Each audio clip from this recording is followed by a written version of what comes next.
जरा है बड़ा इधर काटी बाजू डाले देखो खाने भी आपको खाने नहीं आता है अशोक नहीं आता खाने नहीं आता ऊपर रहे तो खाने नहीं आता नहीं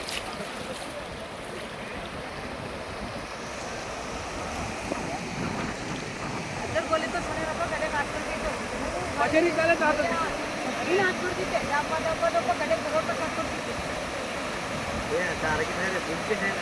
ఇవాళ సంతకలు గ్రామంలోన మరి ఇక్కడ చూసుకున్నట్లయితే గత 2 రోజుల నుంచి వర్షపాతం ఎక్కువగా కురవడం వల్ల ఈరోజు ఇక్కడ 100 ఎకరాల పంట పొలాలు ఉండడం జరిగింది.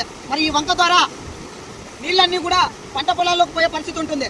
మరి అంటే అధికారులు గతంలోనే ఉండడం జరిగింది. ఈ వంకను పరిశీలించి ఏదైనా ఇక్కడ ఉన్నటువంటి పంట పొలాలకు ఏదైనా వంక దారిలోన నీళ్లు పోయే విధంగా చేసింటే ఈ పరిస్థితి వచ్చేదే కాదు. అంటే ఈరోజు సంతకలు గ్రామంలోన ఇక్కడ రైతులంతా కూడా దాదాపుగా 100 ఎకరాలు ఉంది. ఇప్పుడు చూసుకున్నట్లయితే అంత పంట పొలాల్లోకి వర్షపాతం నీరు అనేది ఆదంలో నుంచి వస్తుండడం జరుగుతుంది. అక్కడ వచ్చేటటువంటి నీళ్లు గత 2 రోజుల నుంచి ఈ వర్షపాతం ఎక్కువగా ఉండటం వల్ల మరి వంకలు కూడా పొంగి పొరులుతున్నటువంటి పరిస్థితి ఏర్పడింది. అంటే ఇక్కడ పూర్తిగా కూడా పంటలు పండించుకున్నటువంటి రైతులు కూడా మరి పూర్తిగా వాటర్ పొలాల్లోకి పోవడం వల్ల రైతులు కూడా నష్టపోయేటటువంటి పరిస్థితి ఏర్పడింది. కాబట్టి స్థానికంగా ఉన్నటువంటి సబ్ కలెక్టర్ గారు మరి ఎమ్మెల్యే గారు ఈ విషయం పైన స్పందించి ఈ ఘటనా స్థలాన్ని పరిశీలించి ఏదైతే వాహనదారులకు కూడా రాకపోకలకు అంతరాయం కలిగింది. ఈ వాటర్ రావడం వల్ల మరి ఎక్కడెక్కడ వెహికల్స్ కూడా నిలిచిపోవడం జరిగింది. కాబట్టి ఇప్పటికైనా అధికారులు ఈ వంకను పరిశీలించి ఇక్కడ ఉన్నటువంటి రైతుల సమస్యలు ఏమున్నాయో తెలుసుకోవాలా. మరి ఎవరైతే పంట ఈ నీళ్లు అనేది పంటలో పోయినాయో నష్టపోయిన రైతులను కూడా ఆదుకోవాలనేసి మరి డిఎస్ఎఫ్ చేస్తా ఉన్నాను. రానున్న రోజుల్లో కూడా